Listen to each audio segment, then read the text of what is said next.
Hey guys! Cycrafter here. Today I am back in anime versus reality for some more Spice and Wolf. Good apple this time, yes!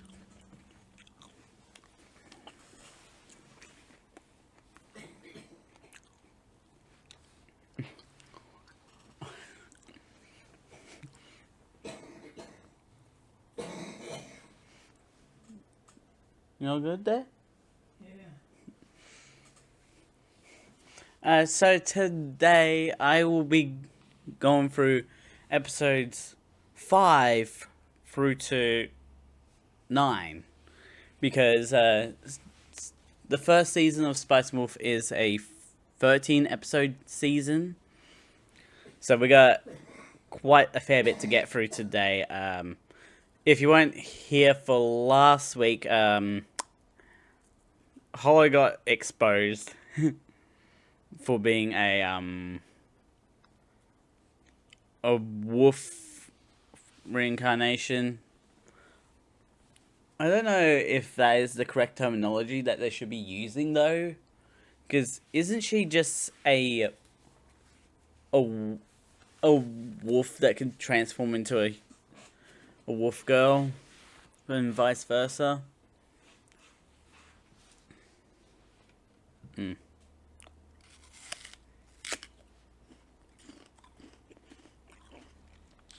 It's definitely confusing.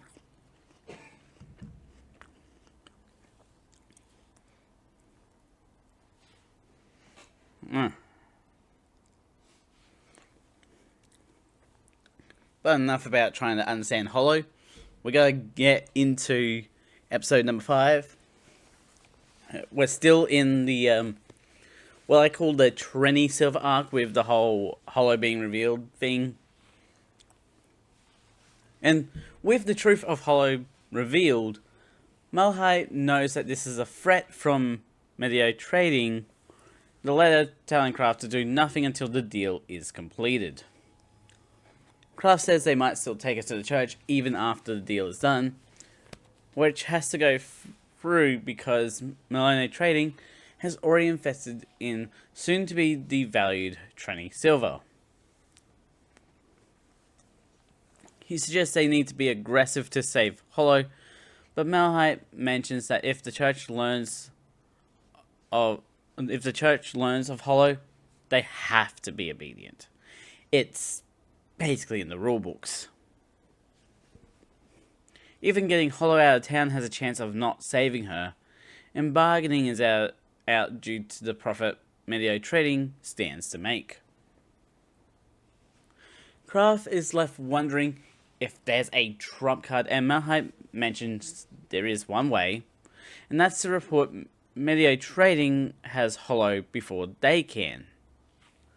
Malahide knows that Kraft will have a problem, and in the worst case, he'll testify against them. And Kraft says that the biggest benefit of owning the Trenny Silver is some privilege to be obtained from the King of Trenny.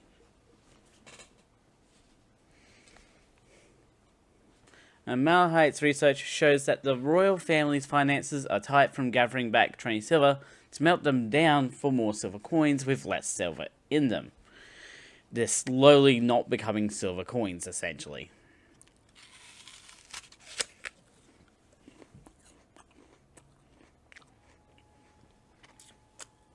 I forgot to weigh this apple beforehand.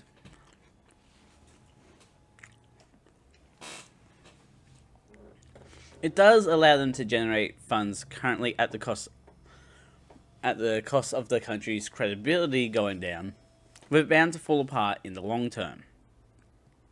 This deal will allow whoever holds the big pile of Trenny Silver to gain a big privilege in the many things like mining rights, minting rights, setting tariff rates, and managing markets. Basically, you become a massive tycoon over one thing and one thing only.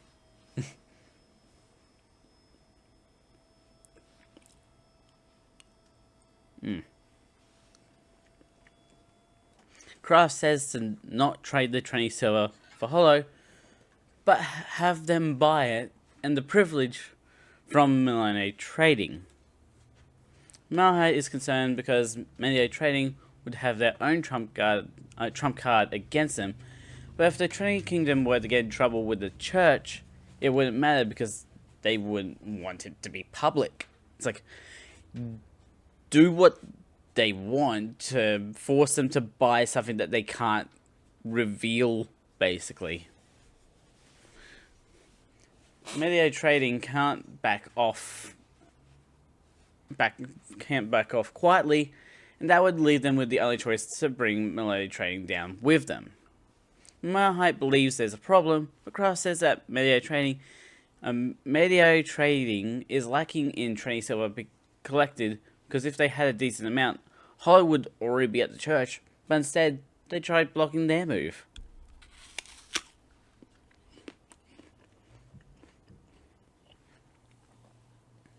Asking what Kraft plans to do, Malahite calls him reckless for planning to take Hollow back and escape until the negotiation is complete, hoping to buy some time. With the only other option being Malahite reporting Hollow to the church and Kraft testifying against him, Kraft asks how much time is needed to gather enough Trinity Silver. Malahite says that the quickest they could negotiate at Trinity Castle and be back is 1 day, saying that they can negotiate based on their estimate. He's confident they could make any deal on the spot, and they know Hollow's whereabouts, explaining that attacks on their stores and employees are regular to them. Their only big rival being the church, with how far spread and prepared they are. If the church put all their researchers into searching for Hollow, it should be forced into hiding. Yeah, that would suck. Malahite would rather have negotiated after figuring out Media Trading's financier to sweep it out from them. Having a carriage ready to go, Malahite sends Kraft on his way to save Hollow, mentioning their passwords are Pirion and Numai, which are 2 major gold coins. The carriage has an openable bottom to allow Kraft to get underground and follow the wall on his right, like right hand on the wall, follow it, and to find Hollow. At the sound of the market's opening bell, Media Trading men will burst into the warehouse Hollow is in to save her. If that part is successful and Kraft hears Lahe, he's to wait for his colleague, but if he hears Peroyuso, I think, he's to escape with Hollow immediately. A Media Trading man stops the carriage disguised as a bumbling fool to avoid suspicion as the plan begins. Once on the ground, Kraft talks to himself about how the church has these tunnels prepared for espionage and tax evasion. What? When would tax evasion become a necessary thing for the church to be in? Someone goes to grab Hollow in preparation to transfer her somewhere else when a market opening bell rings. Kraft suddenly gets nervous and notes they're taking too long to enact the plan when he hears Rahe. Hollow is unfazed by the whole plan, landing in front of Kraft and catching the 2 bags with ease. It's just like just 1, 2. We're good to go.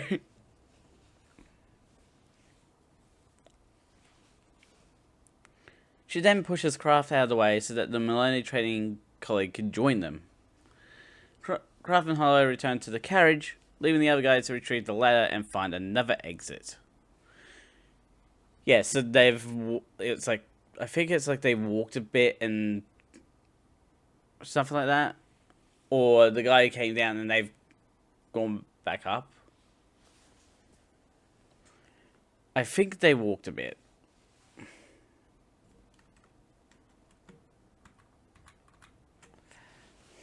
Hollow is angry at Kraft for embarrassing her, adding him to the list of names that have done so, because he didn't save Hollow himself. Kraft's glad she's okay, but Hollow reminds him that as long as Kraft had that wheat she gave him, she wouldn't die.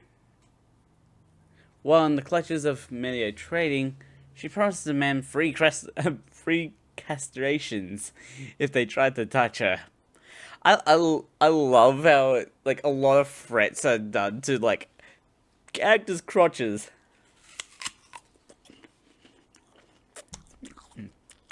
It's either the crotch or the eye. Those are always the two most popular locations. Followed by, I don't know what would follow that, like maybe an arm. Either arm or chest.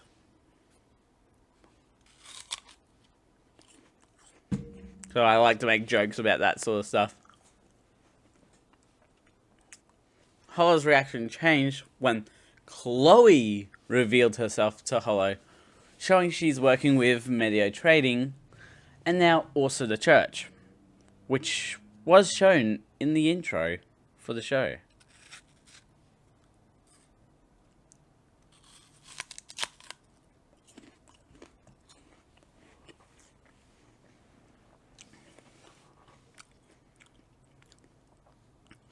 Chloe was surprised to learn Hollow is actually a real incarnation of the wolf, and Hollow reveals to Kraft that the true meaning of the festival is about imprisoning Hollow, or imprisoning her. And Chloe told Hollow that the days they need to appease her are over. No longer nervous about Hollow's impulsiveness by turning Hollow over to the church. Kraft says that by going back north, they'd be leaving the land anyway, with the potential for one last screw you on the way out, which makes Hollow feel better. It's like, it's just like you just turn around, middle fingers up, and it's just like, later! Like words I cannot say.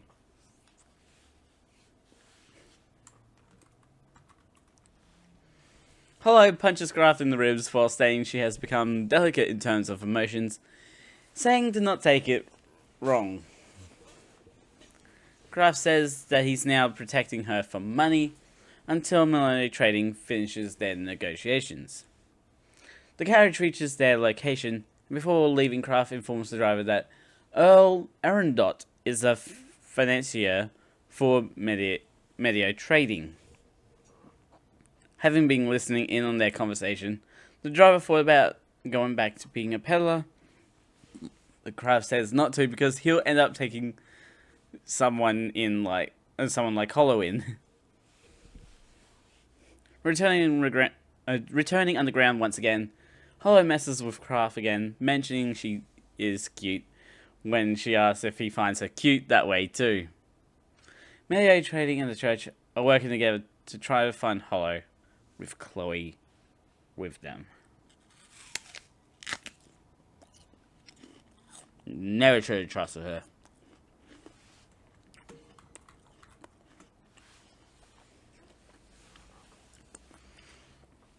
We're in episode 6 now. Traveling the underground sewers together, Hollow stops Kraft to say the air is shaking slightly and hears someone splashing down into the water of the tunnels. The sound is from in front of them, forcing Kraft and Hollow to run the other way, when Hollow stops to say they've released the dogs.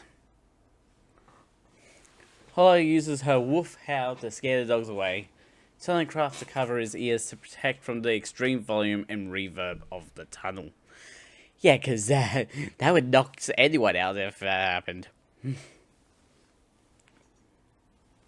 She wonders how they figured out their location, but Kraft believes they just got lucky by looking underground. It's like, where could they possibly be? Anyone think of the underground area?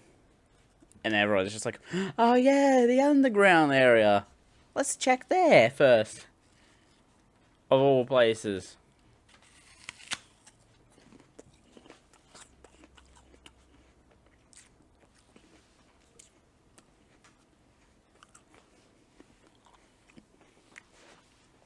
Another hole opens up down the path, and someone calls out at them that Millennium Trading betrayed them, and that there's no point in running.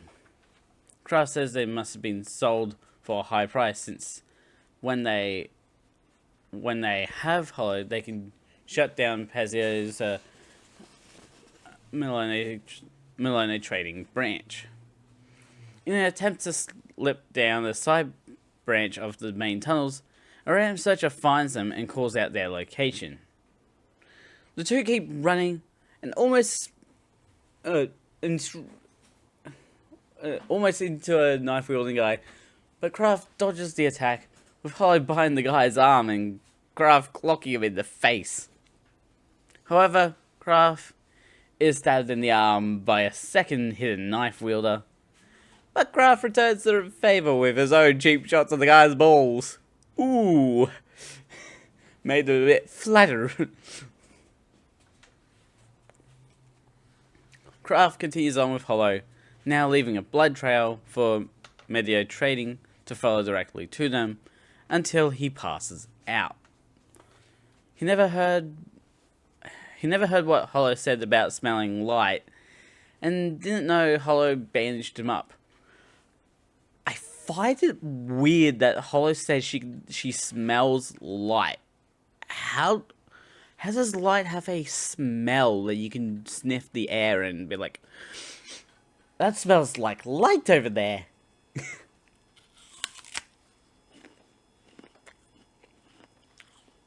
Like, that would be impossible.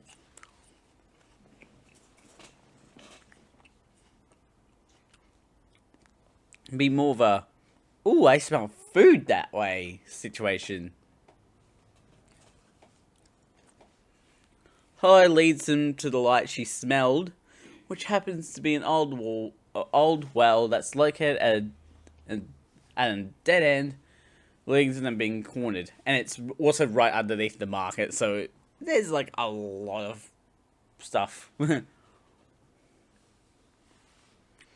a lot of bad luck.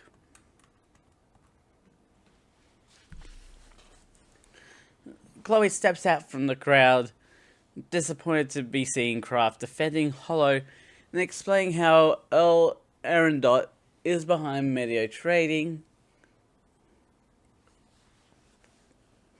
able to receive whatever type of silver coins they want in dealings. And having the privilege from their Trader King to eliminate the tariff on wheat, exactly what Medio Trading, Arendot, and Pazlo would want. They came to Chloe because she's personally acquainted with merchants in wheat dealing. Because it always comes back to a good old trade.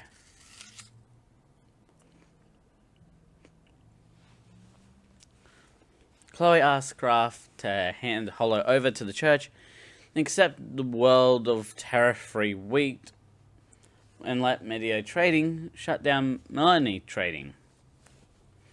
She still appreciates Kraft buying their tariff wheat, that giving him preferential treatment was easy to do because of it. Kraft makes it sound like he's handing Hollow over, only to say that keeping promises is the first step to being a good merchant, explaining that he made a contract to accompany Hollow back north. With their friendship over, Chloe coldly says to recapture Hollow and kill Kraft. This is a bonus, basically. She's evil.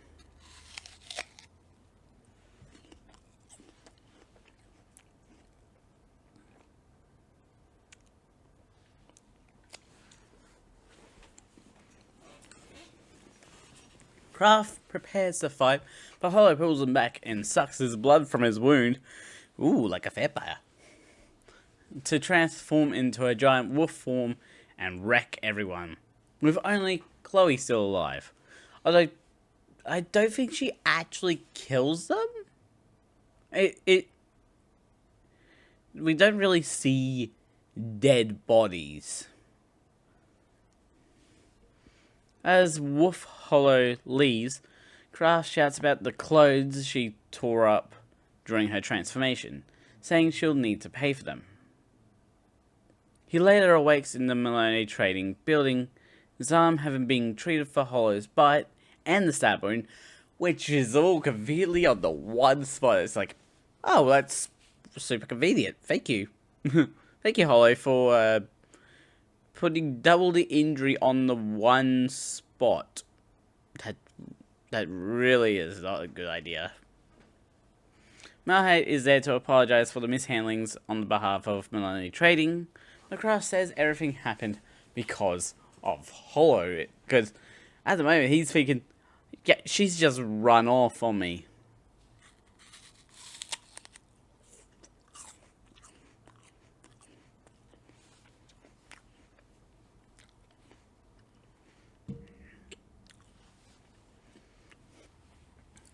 Luckily, since everything happened underground, the church is left unaware of the events that happened.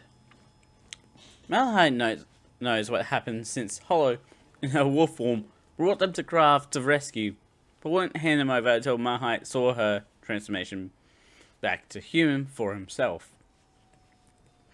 After Kraft was rescued, Hollow left without a word on where she was going. It's like, how did Wolf Hollow communicate with Maloney Trading without being seen?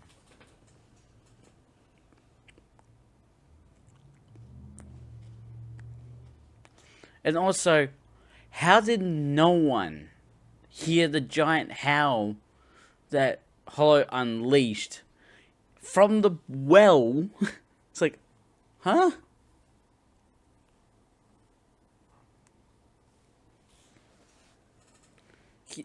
Like, that is so confusing.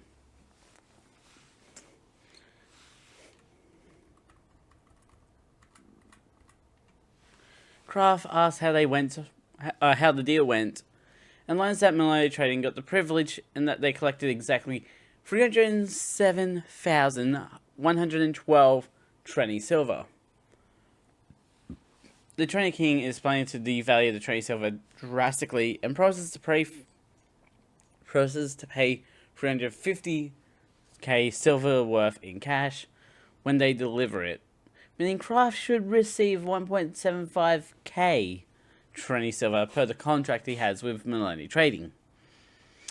However, his contract only earns him 120 Trenny silver due to the costs of delivering the coins and the tariff, along with the handling fee of the contract that left Maloney Trading at 24% Trenny, 24k Trenny silver. It's like, ooh, that's gonna sting.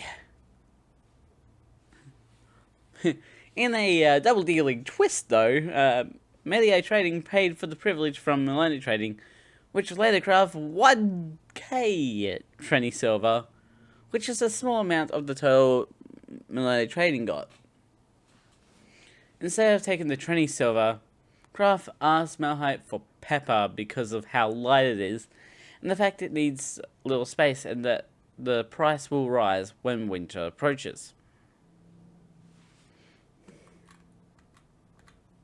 Malahide remembers a religious play that the church used to preach rules to the trading companies.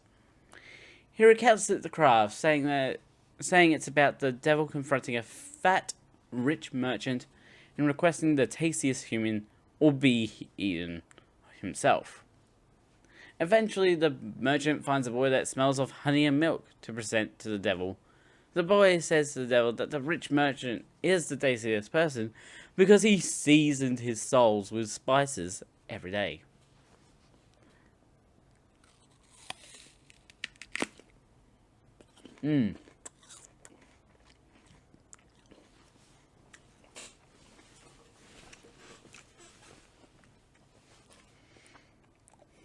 Malahide prepares to go back to work when an invoice arrives for new clothes and a large amount of apples. And also a comb. Realizing it's the work of Hollow, Kraft rushes out of the room before backtracking to ask where the unpacking area is. Rushing to the unpacking area and pushing others out of the way, he finds Hollow waiting on the cart, saying she'll stay with him until she's paid off her debt. Malahite ends the episode by saying the show's title. I love it when we get a nice old title drop, even though it does nothing for the show.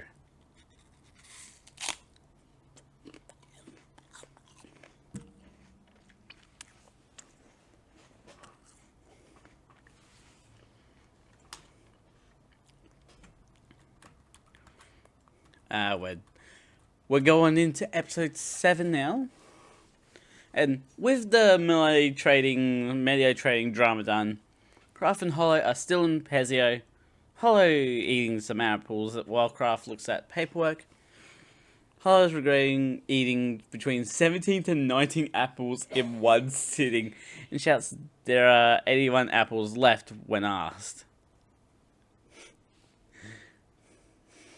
She knows he wants the apples gone, but he's worried she won't be able to finish them all, getting her to admit she's tired of them. Kraft brings up there are other ways to eat apples, which intrigues Hollow, but she denies the existence of apple pie.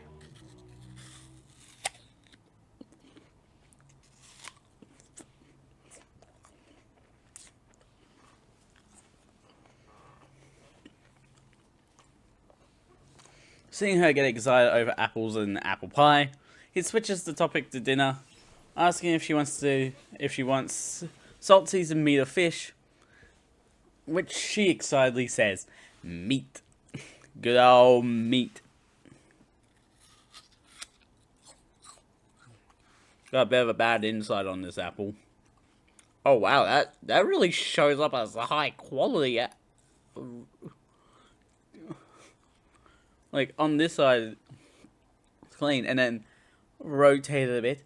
You can see the bruising. I did not expect that to be such high quality bruising.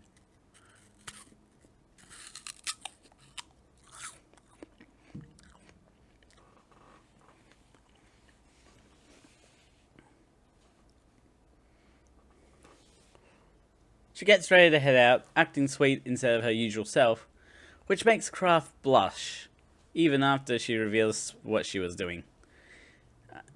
Out at the market, Hollow points at some raisins to indicate she wants some, and while she enjoys them, Kraft says she looks like a nun. The two talk about how convenient it is for Hollow to wear sheep's fur, with Hollow saying if she wore rabbit's fur, Kraft would be in a trap. And Kraft reboots with saying he should carry some apples for protection. Just pocket apple, go!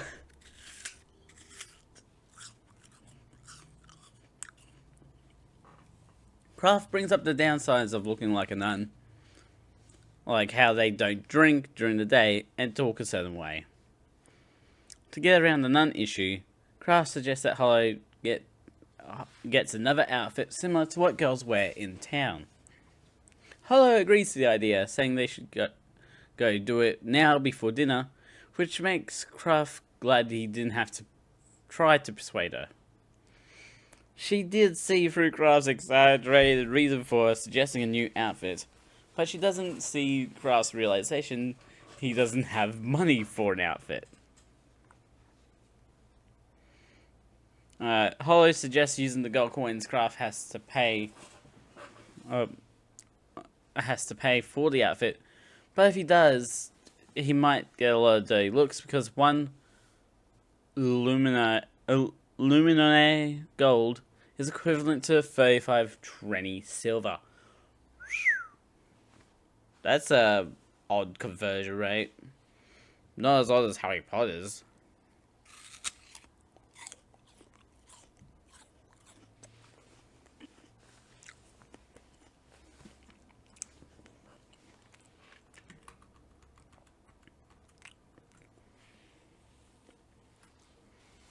The robe Hollow got at the store cost 2 gold coins, making her think that buying any clothes costs gold coins. But if that was the case, this anime would probably land in automatic MA 15+, at least from nudity alone. That was terrible. Why did I do that? So Craft says she's picking from the shabby clothes, which upsets Hollow, but Craft is confident she'll look good no matter the quality.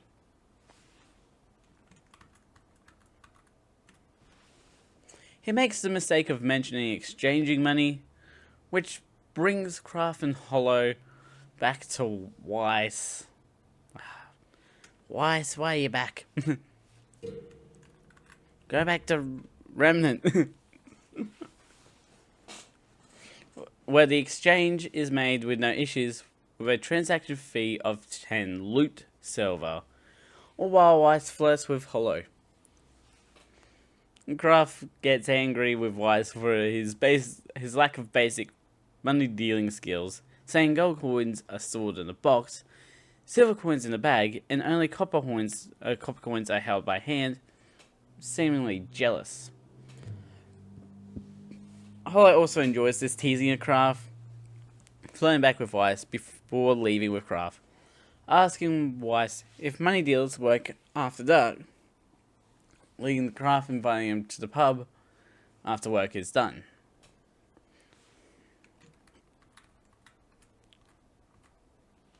On the way to buy clothes for Hollow, she calls Craft stupid for not realizing they're both messing with him because they're playing a game.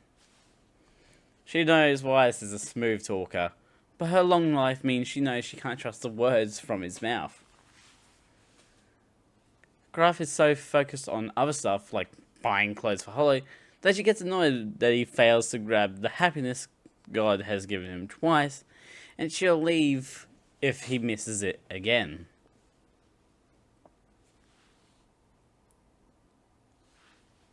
At the clothing store, Craft uses his Millennium trading connection to get a decent amount of cheap clothes for 220 silver. Hollow is upset that she might have to wear something that would make her nostrils curl, so Craft shows her a trick to score a noble's outfit made out of rabbit, with everything coming to 720 silver thanks to a final bit of help from Hollow.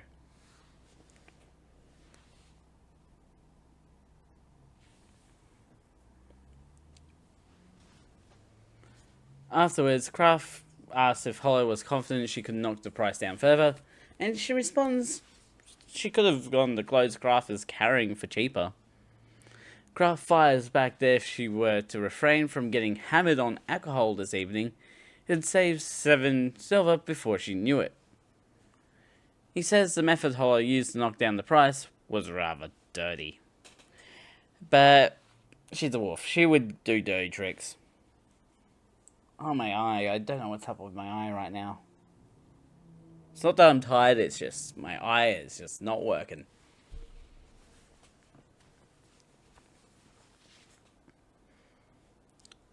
Hollow asks what he's doing with the clothes since they're not heading to the inn, and Craft says he's selling them to another clothes shop, as is, even if it's at a loss. However, Craft has a trick, and it has to do with Hollow's outfit. In particular, the high-grade robe she has on. And if one shopkeeper is willing to reduce the price of what they pay for Hollow's clothes in the bag of clothes, another might buy for hire.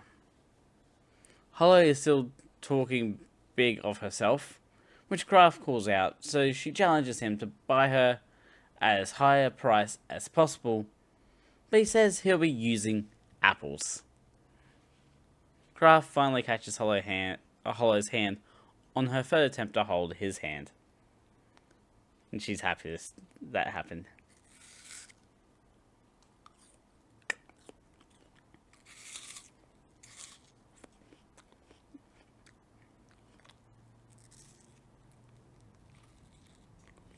I'm out of apple. That is some high quality bruising on the camera. I'm gonna go and get a second apple and I'm gonna continue on.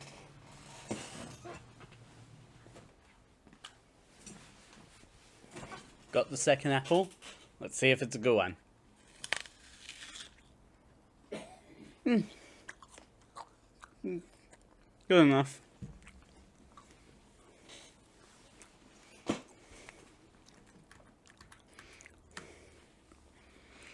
We're up to episode number 8. We're on the second last for today.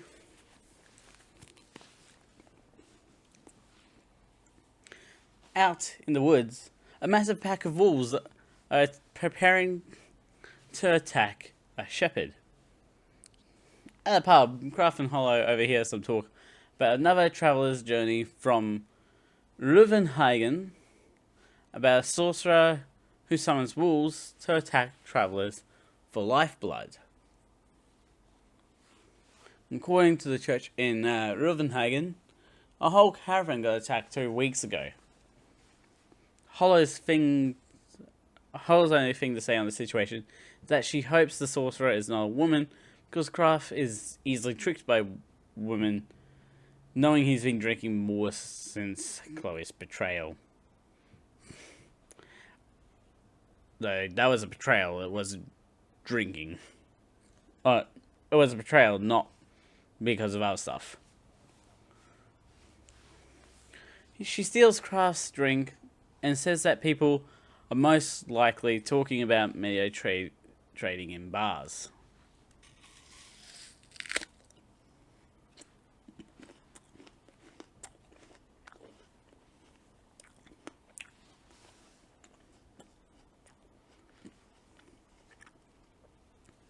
Hollow is annoyed that the pub closed early, and Kraft explains that the town is managed by Reuvenhagen, and to be glad there's anything at all, because if they had their way, there would be no alcohol. The two talk about the town, and Hollow, intrigued by the town's humble life and God praying, Kraft talking about how people view the church's sermons as highly valuable. As soon as Kraft sells the pepper, he'll get a new load, and they can continue on to Reuvenhagen, which is much, much bigger than Hazio. It's a massive city.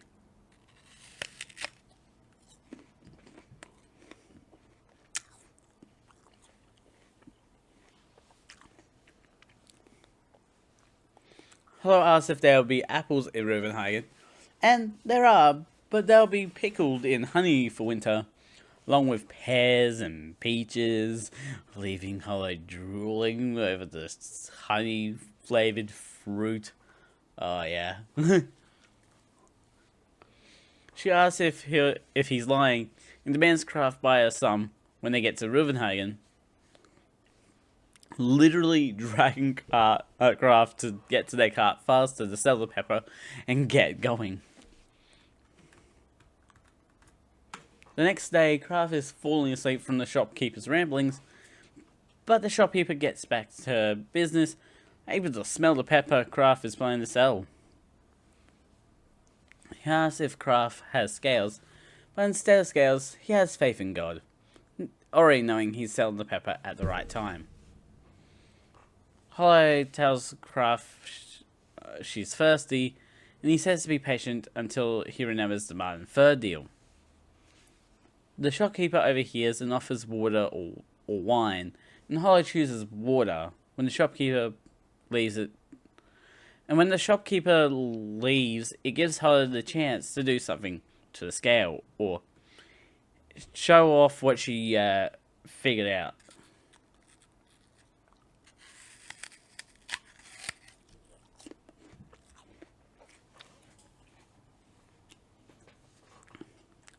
The weight of the pepper Kraft has is equal to 45 weights, and Kraft says the pepper was produced in Ramapata of the Lidon Kingdom, which is not a place they ever go in the story. The shopkeeper knows that Ramapata is one of the leading producers of spice in the south. That, along with the certificate of being real, leads to an offer of 1 Luna Gold per weight. Kraft asks the quotation of the Luna Gold using Trenny silver, with the shopkeeper's answer being a Lumina Gold being worth 32 and 5 6 coins. Right when Kraft is about to accept the deal, Hollow starts acting dizzy and says the scales still look off, spilling her drink to expose the shopkeeper's trick. Kraft then turns to the shopkeeper to blackmail the shopkeeper for twice the money by claiming he's drunk, like Hollow is. However, instead of money, Kraft says he wants credit with high-grade armor, since they're standard articles with a risk-free profit. In dealing them, will let Kraft pay him back right away.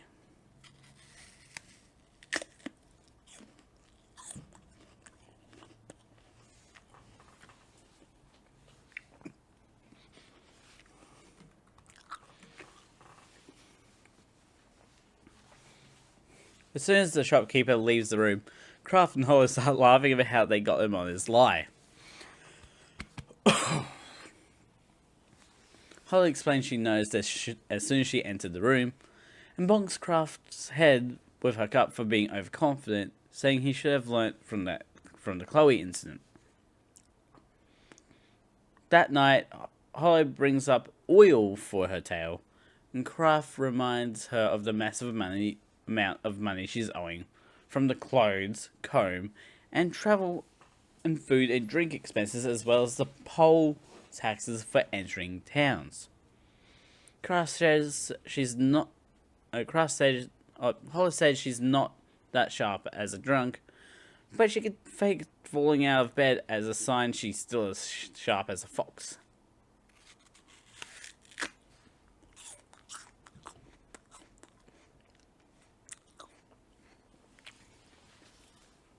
Hollow knows Kraft made a huge profit from the shopkeeper earlier, so again she asks for the oil, but Kraft says her debt is 140 silver coins. Annoyed he's keeping track of her debt, Hollow says she can quickly pay off her debt and go north alone because she's used to that. Kraft says they didn't agree to a deadline on payment, which makes Hollow happy, and she says she was planning to pay the debt back with interest added.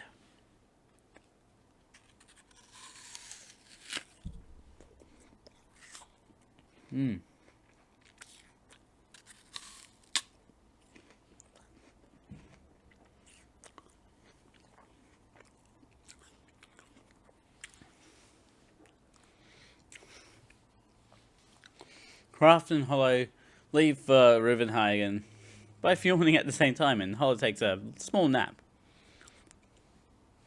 She asks if Kraft had actually knocked down the price. On the pepper yesterday, saying it's not a good idea to squeeze money from a poor peddler. Kraft knows almost every merchant would bring armor to Rivenhagen, which does knock down the profitability of the armor, meaning the profit won't be that great. If they're thinking of getting profit enough to cover expenses like oil for Hollow's tail, they should stick to spices for profit. Kraft didn't go spices this time due to the similar prices between Proson, the place they recently left, and Ruvenhagen, meaning it's really a loss due to the tariff. He's hoping to run a business that makes a profit at the same level as spices, or better, to be able to open a shop soon. With Ruvenhagen, not even stuff like jewelry or gold is profitable in the town because of the high tariff, which doesn't apply to certain merchants that conspire with the church. The church in Rivenhagen will carve a holy seal on any gold brought to it, making its value go really high, with a large donation going to the church. A large donation. And it shows that the church didn't learn from the golden calf story in the Bible, while also engaging in greed, one of the 7 deadly sins.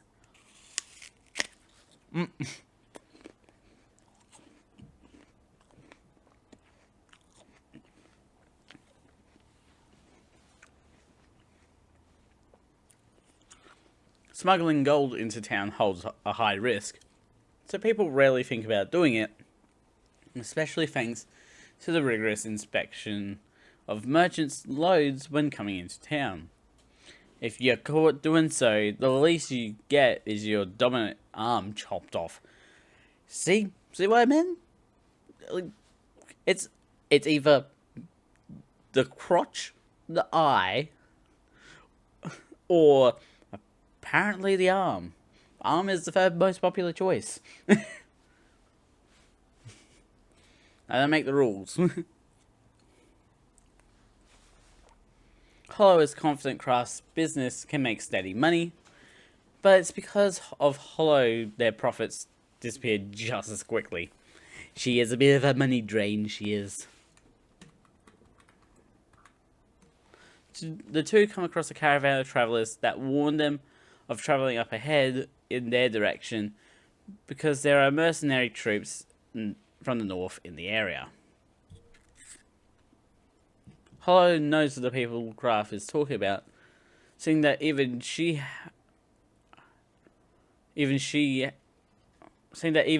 had with them,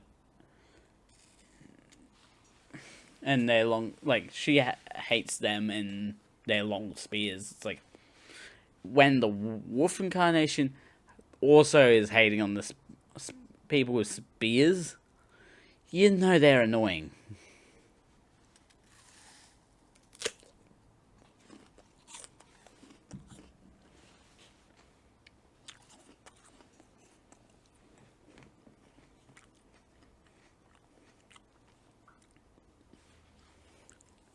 Craft is also worried about the fact that they've moved south because, like merchants, they move based on profit and loss.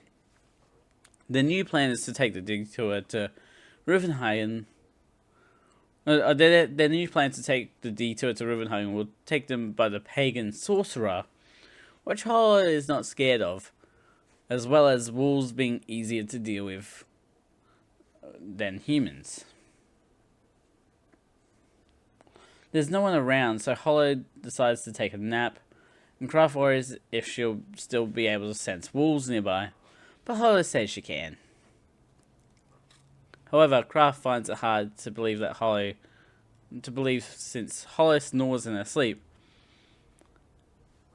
Hollow's chance to sleep is ruined by the sense of the kind of human she hates.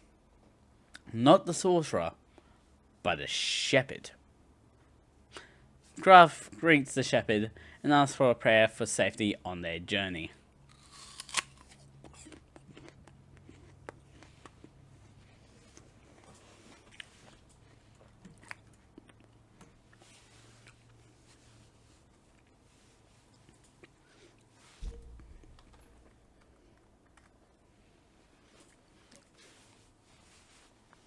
The shepherd, going into episode 9, the shepherd prays by saying, Pati mis telu moro lu spinzio tilato kul, and blows a horn for Craft's safety in travels. In return, he gives her a copper coin. Before Craft can leave with Hollow, the shepherd asks where he heard about this road, and he explains he heard of it in a pub in Perozon a few days ago. Out of nowhere, the shepherd asks if Craft would hire her for her services of getting rid of the wolves on their journey. Craft steps away to talk to Hollow, saying that if she's good as a shepherd, she's worth hiring. He knows having Hollow is enough, but having a shepherd too could lead to further business ventures, but Hollow's mind seems to be on Craft's non-existent harem thoughts. Definitely on that.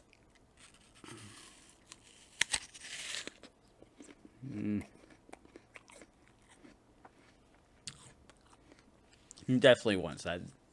Not.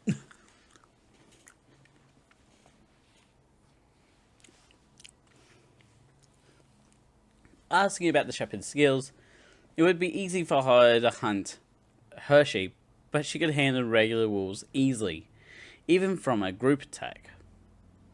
That, along with her ability to control her dog as well, and being young, I don't know why I said young. It makes Hollow worry. She's worry how good she will get. If Kraft hires the shepherd, it means that she'll have to hide her ears and tail the entire way to Ruvenhagen, which Kraft didn't even think about.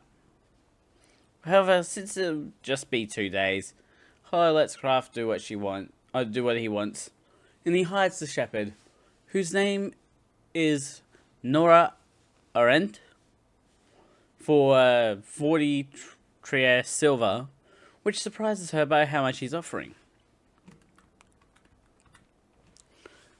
Kraft asks how long Nora has been a shepherd, to which she answers 4 years after taking in the dog Inek she owns.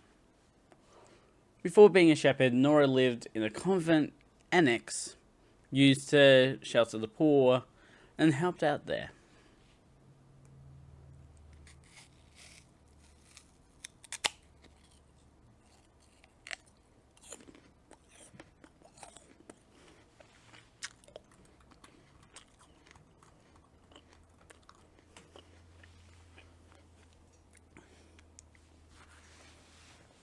When Nora rings her bell, Hollow seems to have a reaction of being slightly drawn to the sound.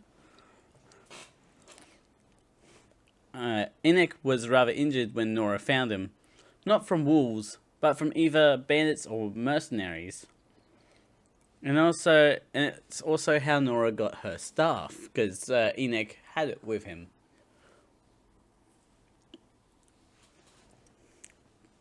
Kraft says he's surprised to have a shepherd as a guard, since they don't usually do work like that, but she's just wanted someone to talk to. Like, yeah, it gets lonely as a shepherd in medieval times. You're alone for long periods of time and stuff like that. Like, sometimes even like weeks alone. Depending on who hired you, obviously. Nora wants to change jobs to become a tailor, but she needs money to achieve such a job, because of association fees and other costs. Kraft understands why Nora is doing this job for more money, as well as the severe fights for territory between shepherds. He sympathizes with the fact that wolves can be a pain, only a pinch from Hollow for his troubles. Nora says they could be listening from anywhere and not to badmouth them. It's almost like she knows.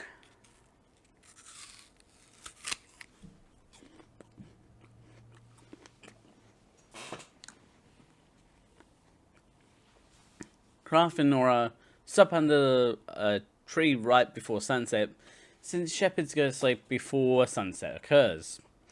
Mostly so they can be up late at night to protect the wolves. Or protect from wolves. Nora wonders what clothes the sheep's wool will be made into, and Kraft compliments her shepherding skills, saying they should allow Nora to take more of them, not take care of more of them. She's rather humble with her given skills, but Kraft suggests that her employer isn't that observant and should change employers. She asks if it's normal to change employers, and Kraft explains it's normal to change employers if the employment terms are not to your liking. So anyone out there that's employed, if you don't like your job, consider getting another one.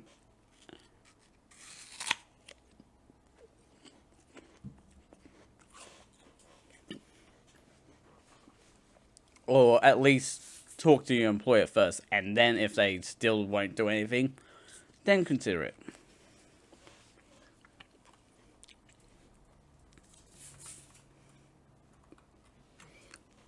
Kraft's merchant instinct kicks in, and he asks if Nora's employer is the church, which she confirms to be true. It's like, not much of a guess there, buddy. It's pretty obvious.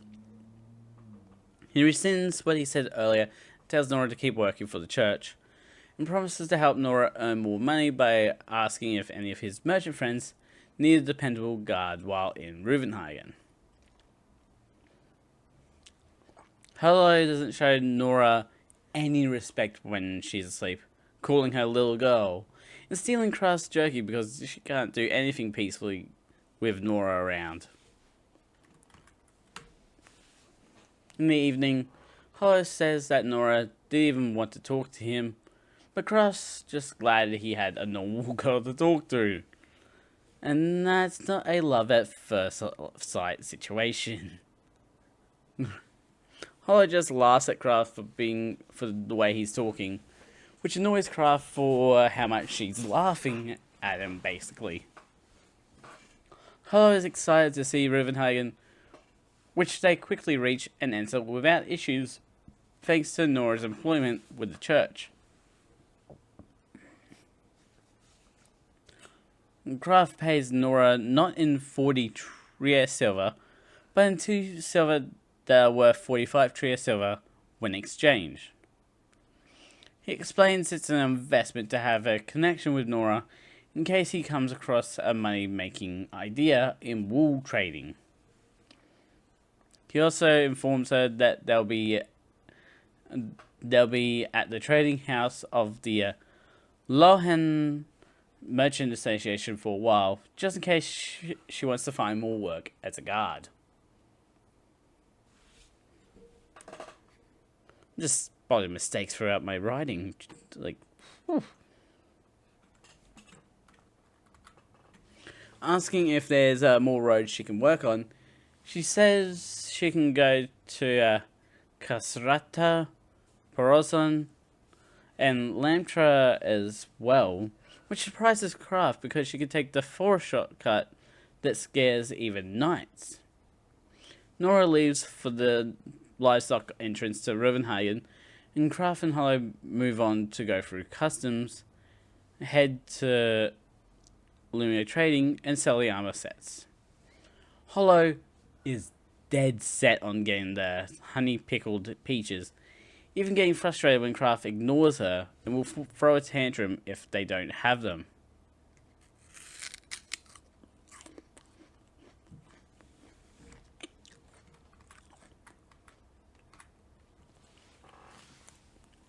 Reaching the front gate, Hollow asks about the gate, which Kraft explains is to keep the enemy out, and that they use the holes in the town walls that are literally called murder holes, or meurtriers. I don't know my French words that well. To pour boiling oil on any attackers. While going through customs and explaining he's transporting 20 sets of armor from Leparon trading in Parson, the customs officer is surprised where they are from. To pay the tax, Kraft says he'll pay with the armor, having to give 2 sets to some people. Surprising reactions from other public officials keep happening when Kraft presents the armor and papers. Hollow noticed the officer's smirk, but Kraft is just glad to be in Ruvenhagen without any troubles. Nora walks around Ruvenhagen, where people hide from her or look at her with disdain, making her feel alone in the town. Kraft and Hollow hit the town stalls, where Hollow is able to day drink to her heart's content, and Kraft accidentally spills secrets, but the stall owner doesn't believe him. Hollow likes the vibe of the town, and Kraft tells her to avoid getting into trouble with the knights or mercenaries.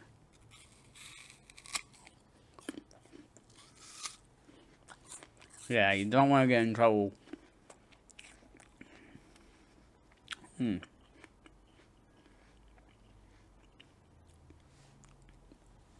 don't want to get in trouble over nothing.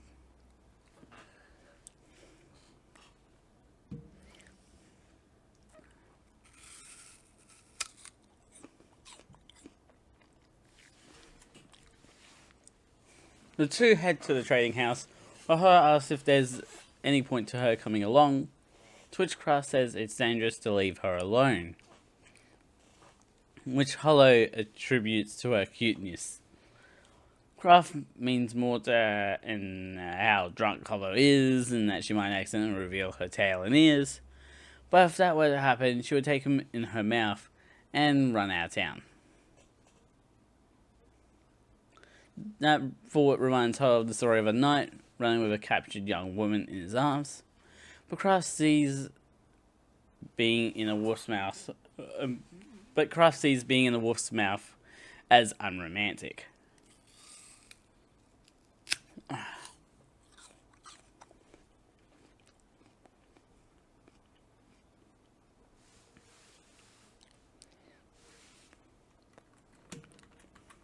Hollow asks Kraft where a trading house is, and like how knights clad themselves in armor, merchants keep each other safe with their connections to each other.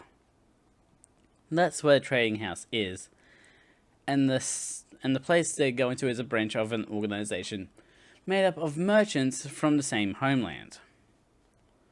Once at the building, Kraft asks Hollow to wait outside while he does business, saying he'll be quick and he'll buy her sweetbread afterwards. She's a bit annoyed about that. Because he's treating her like a child, even though, because she looks like a child, really. The moment Kraft opens the door, the barkeep insults him for showing up, and there's no one in the building. Kraft talks to the barkeep to argue against the barkeep's accusation of being a bad merchant by saying that he's showing up here and over running around the shop stores in a sign that he's not a third-rate merchant. The barkeep lines up and hugs Kraft, showing he's a bit of a strict on merchants being good at their jobs, and seemingly knowing Kraft's bedwetting and prostitute secrets. Ooh. Elsewhere in Rivenhagen, someone else shows up on a horse, asking about Kraft, and does a manic laugh. And that's where episode 9 ends. That's where we're ending off this podcast episode.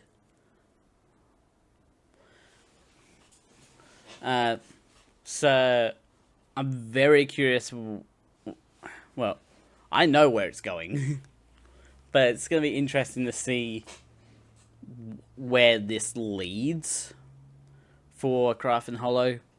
For YouTube, links will be in the description to both the channels and to Twitch where you guys go check out. Don't forget to subscribe and hit the notification bell so the next video comes out. A ding, and Psycrafter out.